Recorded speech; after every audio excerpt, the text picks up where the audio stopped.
During the wilderness years of the economic downturn from about 2008 to 2012, I became invisible, not due to my own hands, but because of the economic downturn. I was a strategic consultant for the nonprofit sector. Public funding was slashed to smithereens, and I lost my income.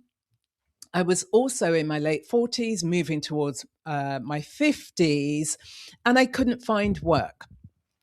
And so the hand of ageism was knocking loudly on my door. But I knew this wasn't it.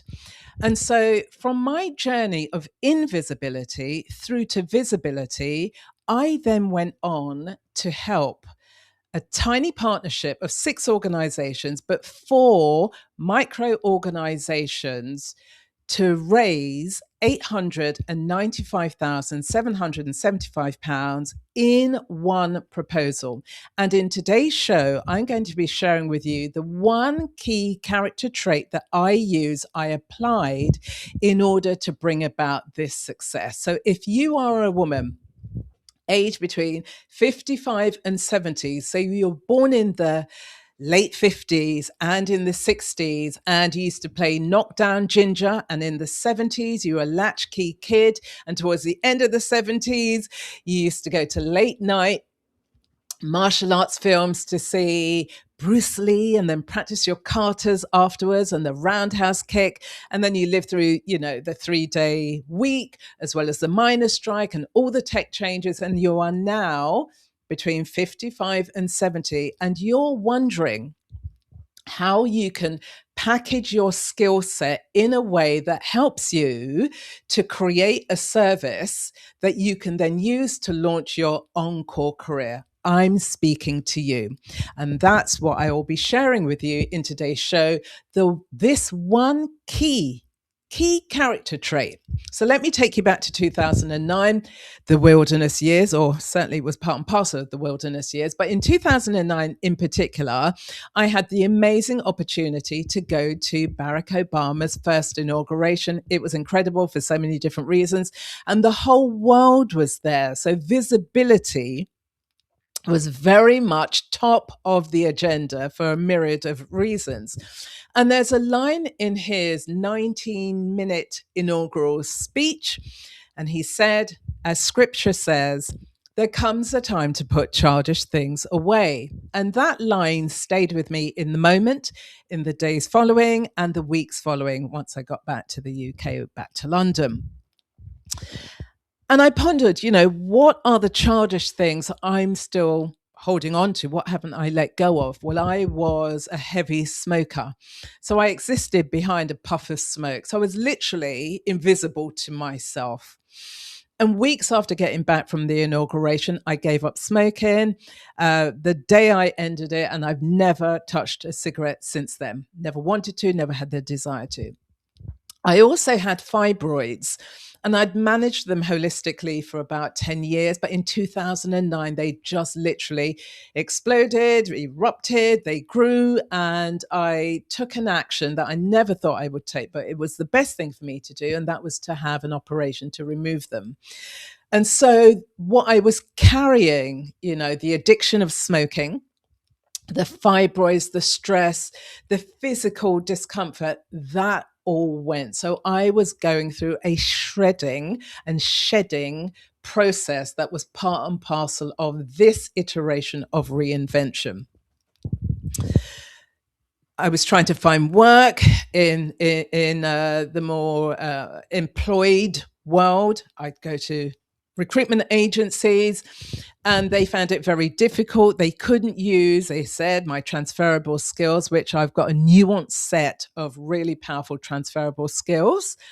And they couldn't find me anywhere. They couldn't place me. And so I was really feeling, as I say, this hand of ageism together with this economic downturn. But I knew it wasn't the end for me. I know I was in touch and distance of turning 50, and there had to be another way. And I then was headhunted during the wilderness years, as I call it. And I was headhunted to work with this fledgling partnership that had 4 micro organizations that really punched above their weight. And they were part of this partnership where there was an infrastructure body as well as the council, but just putting those to one side because they have visibility. But these 4 cultural organizations that did phenomenal work, here was an opportunity for me to apply my invisibility to visibility skills together with this particular character trait. And so, working with them, I was able to write this persuasive and compelling 65-page proposal. And on the strength of that proposal, they were awarded the money. I didn't get £895,775, but the way I packaged it, I showed through what I shared that the funders could clearly see that here's a group of organizations, a partnership that deserved visibility because of the transformative work that they were doing at the time in Hackney to turn around the lives of hundreds of children and their families.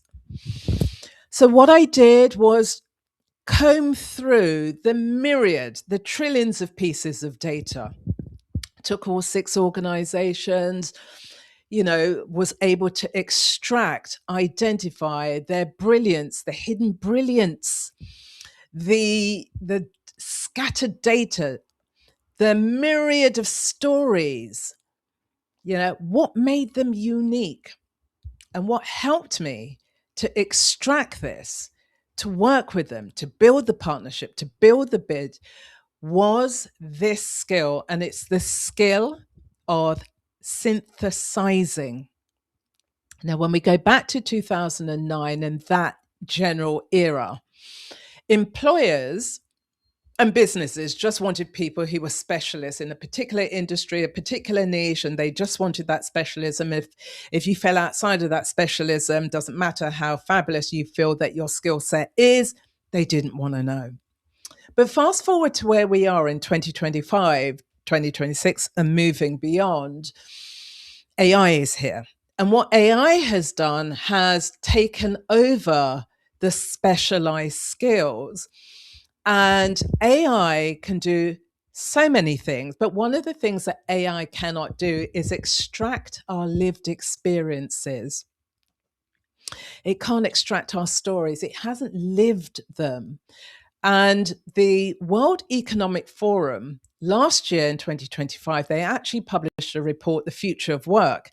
And within it, they were talking about the fact that over the next 10 years to 2035, there's going to be approximately 170 million new jobs that are created.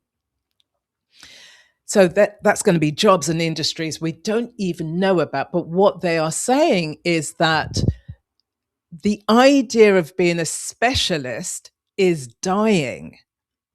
And actually, the key skill that's going to be required is the ability to synthesize. Now, as somebody who's in their 50s, 60s, 70s, you've lived 5, 6, 7 decades, and built within all of that are your wins and your losses and your heartbreaks and your celebrations and your triumphs and your relationships, and from your professional world, from your personal world, your stories, your creativity. And that blended in a nuanced, uncopyable way, because it's so unique to you. There's only one of you, as there is one of me, with our set of skills, stories, etc. This is what the world of work is looking for as we continue to move through the 2020s into the 2030s. So the key skill that I use and have the ability to do, as we all do, is the ability to synthesize. McKinsey also published a report, and what they say in the report is that employers and businesses are looking for people who have ancillary, complementary, supplementary skills, talents, and expertise that align with or are allied to domains. So Where you are an older woman who thinks that, I've still got another innings left in me. I can't afford to retire, or maybe I can afford to retire, but I don't want to. My world of work as I know it is stale. It's boring. It's like a client I was working with just Friday gone. She's somebody that has been in the health sector for the last 3 decades, and she's building out a business. She's exactly the type of person who could be thinking, I've got this to do and I need help with this. How do I pull it all together? That could be you. And if you are keen to understand, how do you bridge what appears to be very disparate, very separate aspects of who you are, your talents, your skills, your wisdom that you have gleaned over the decades, then I have a framework, a workable framework, an effective framework that I not only applied to that partnership that garnered such a large amount of funding in one proposal, but there are so many different moving parts to the framework. There are insights, there are processes, there are strategies, there are tactics that over the years, even prior to raising that money, I used part of that profile, framework, process, and applied it when I was applying to become a Winston Churchill Fellow, which is this international leadership award where I was one of 100 people selected from across the country, and I could go anywhere in the world to do this research project. I went to China, researching around older people. I applied part of the framework there. If you are keen to understand how you can bring yourself together to reinvent yourself, and if you're looking to repackage your skills, your background in a way that's going to be meaningful, that helps you move through the rest of this decade into the 2030s, then register for my free webinar, because on the webinar, I'm going to be sharing more contextual and information about my very clear process. And for those of you who are interested, there will be an offer made during the actual webinar that if you want to work with me directly. So I never want you to think you've been written off, you're buying into the societal narrative, you've got chops, you've got chutzpah, you've got it going on. You have foundational, transferable skills that actually are we the generation that meets the moment, because we have this natural ability to synthesize that goes over decades. If this is of any interest to you, then sign up for my webinar. And I want you to think about, 3 what you may consider to be professional liabilities, faux pas that you've experienced. Think of 3 different things and then think about, how could you bring these together? How could they become something that's uncopyable? Think about that. And while you're thinking about that, don't forget to subscribe to this channel. And if you know of a woman who's between 55 and 70, and the reason why I'm focusing, that's my primary audience, is because I've been 50, I've been 55, I've been 60, I'm 62, I'm not yet 70. So, I'm speaking to the audience of women who are moving towards retirement, the official retirement age, or the season. Let's call it the season. But actually, it's not about retiring. It's about how do you repurpose and repackage yourself in a meaningful way that gives you leverage into the next version, the next reinvented version of who you are.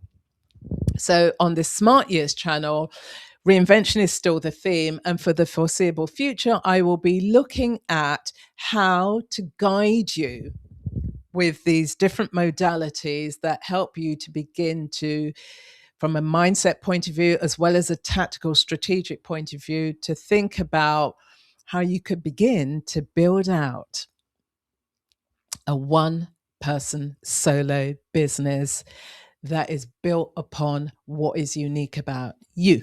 And I'll leave you with what is the underlying premise of what it is that I do here at the Smart Years and how I live my life is that each and every one of us has a desire and deserves to be seen, including you. So stay well, and I will see you again on the next show. Take care. Bye.